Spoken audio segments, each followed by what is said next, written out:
Welcome to my channel. My name is Junior Lee. I'm a real estate land wholesaler who's closed almost 100 deals in my career. In this series, I'm going to go over every single deal that I've done in my career. In this video, I'll be covering deal number 7. I'm going to go over exactly how I generated a lead, analyzed the lead, got the lead under contract, found a buyer for the deal, and then I'll also cover the closing process.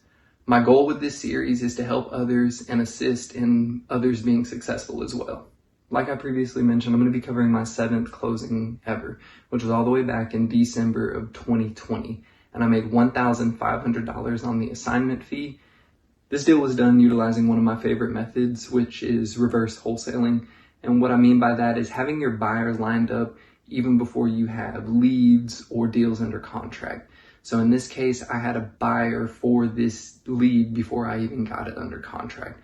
I'll also go over how to reverse wholesale and find buyers. And this particular buyer came from a previous Facebook campaign that I had ran to generate cash buyers in Gainesville, Georgia. I made a post looking for cash buyers for vacant land in North Georgia, which was my local market. So I was in Facebook groups and I just posted, are there any buyers looking for off-market land opportunities buying in Gainesville right now? I had several people comment, reach out, email, call, and I made connections with all of them. And this particular buyer came from a previous campaign that I had done months earlier. He was actually interested in another lot that I had previously sold to a separate investor that has a similar strategy as him. Though I did not make a substantial amount of money on this particular deal with this buyer, it set up a business relationship that helped me succeed in the future. He's bought 5 deals from me. He's taught me so much about land, wholesaling, and the due diligence process and looking at land from the lens of a buyer rather than just a wholesaler. And we still work together, like I mentioned. He actually bought a property from me a few weeks ago as I'm recording this video. Quick note on something that I'd like to touch on. When you hear people like myself, other land wholesalers, advise you to connect with builders, I feel like a lot of people are going out and Googling builders near me, and then they're calling and asking, are you interested in buying land? Are you looking for off-market opportunities? And they're getting shot down a lot, which is discouraging a lot of new wholesalers and beginners. What you really need to do is focus on individuals and LLCs or companies that have bought vacant land in the areas you want to work in the past year, 6 months, 3 months. The more recent, the better.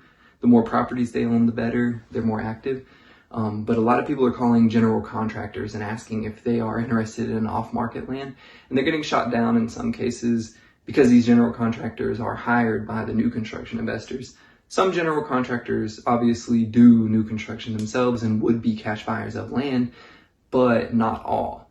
And a general contractor can also be a good resource if you can explain to them what it is that you are looking to do and see if they have any people that they work with that they can connect you to so you can provide off-market opportunities for their client.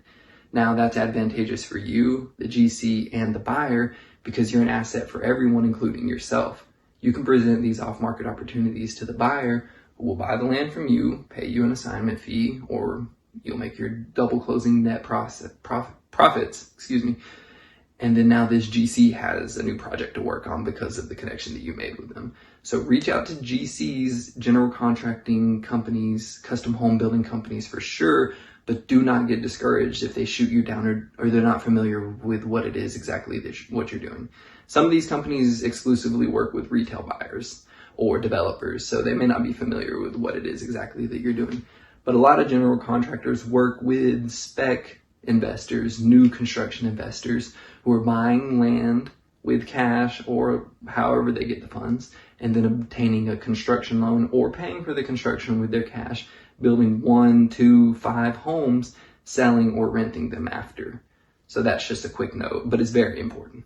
Now back to my particular deal, the 7th closing. On this particular deal, since I had already made the connection with this buyer on a previous deal that I had closed, I knew his parameters for this area. I knew how much he wanted to pay. I knew how much he wanted to be all in for, including my assignment fee.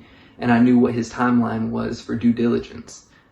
because he needed a soil test and a survey, because most of the owners in this particular neighborhood did not have an up-to-date survey, nor did they have a soil test to make sure that the land could sustain a septic system. This particular lead came from a previous campaign, which was made on PropStream. I went on PropStream and I drew shapes around particular neighborhoods where I had active cash buyers. And then I set my filters that would generate the most likely motivated sellers in these areas. Once the list was made on PropStream, it was exported and I sent it to a company called ClearSkip for skip tracing. ClearSkip is a great company to work with. They have awesome membership prices, quick turnaround times for your skip tracing. You can be marketing in a new market within a few hours once you send them the list. So I sent them the list of these Gainesville vacant lots, and once it was back within a few hours, I then exported that skip trace list into batch leads to do an SMS campaign. And I was messaging the owners asking if they were interested in selling. So this particular lead came from a previous campaign that I had made weeks, months earlier. So that particular list generated more than one closing.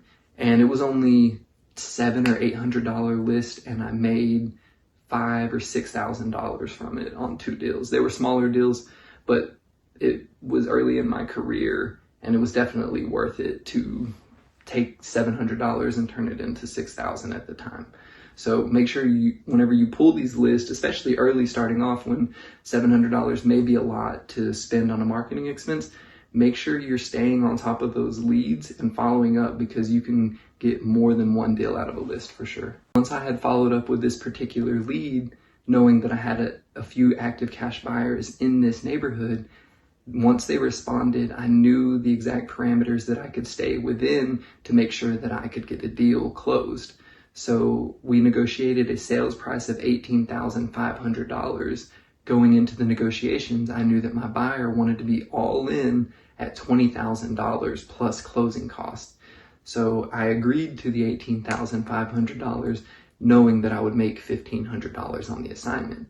Now that may not seem like a lot of money in the world of real estate, because some people can, flip a house, build something, make $10, $15, $100, $200, $500,000.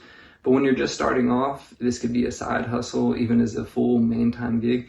$1,500 is a lot better than nothing, especially considering when you're wholesaling land with the strategies that I use, you're doing it completely remote from your home. So the expenditure of time that you put on these deals, if you were to put a stopwatch on the actual active working time per closed deal, you're spending anywhere between 30 minutes to an hour and a half.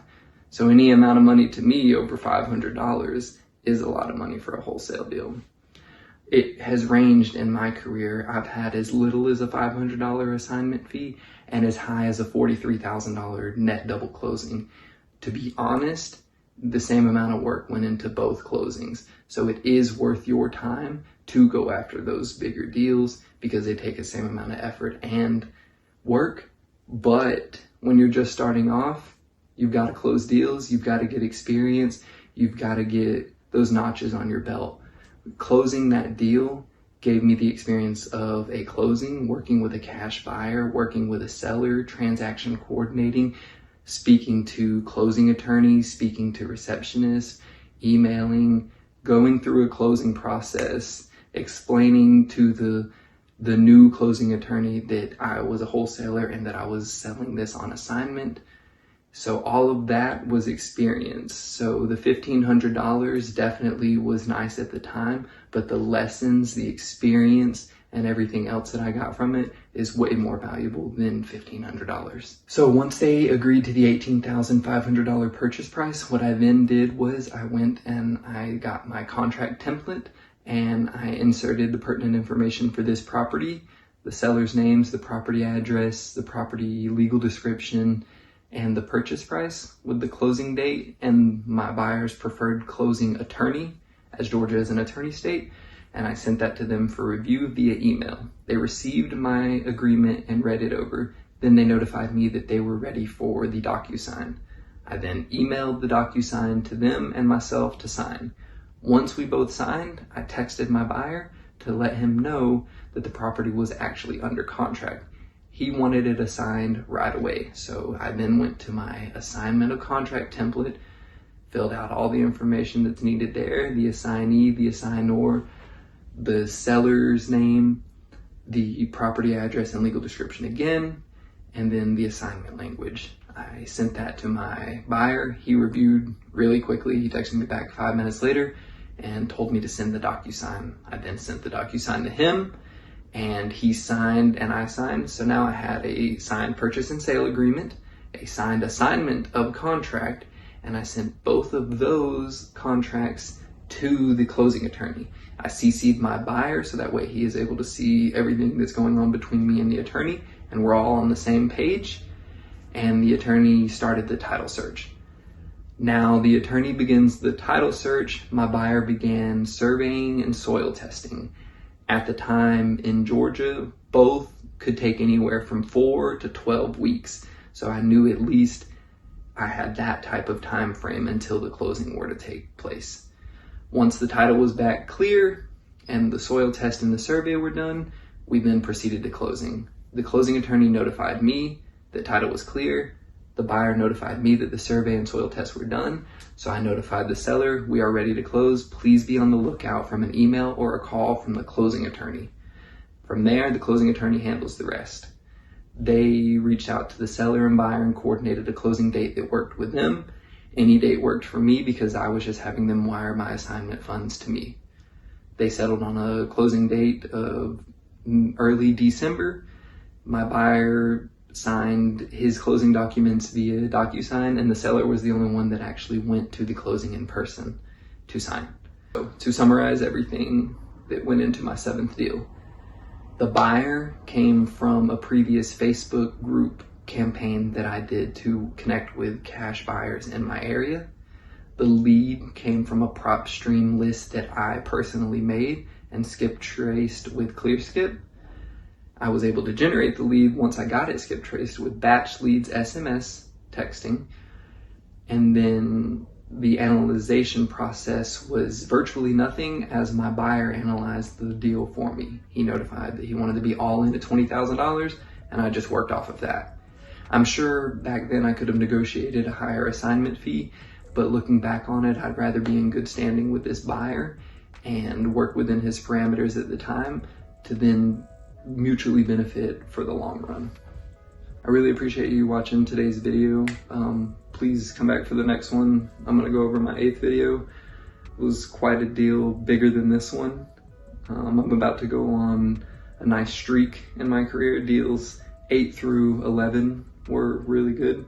Once you get into those double digits of closed transactions, you start to get a little bit of momentum, a little bit of swagger. You're starting to really get the groove of wholesaling, and you're really getting confidence. So if that's where you are right now, congratulations. If it's not where you are, if it's where you're headed, I'm excited for you.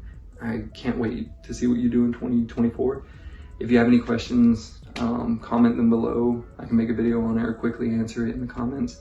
And please reach out on any socials if you want to connect with me personally to do any JVs, or you have any further questions, or just anything. If you want to look at some leads together, just reach out to me. Thanks.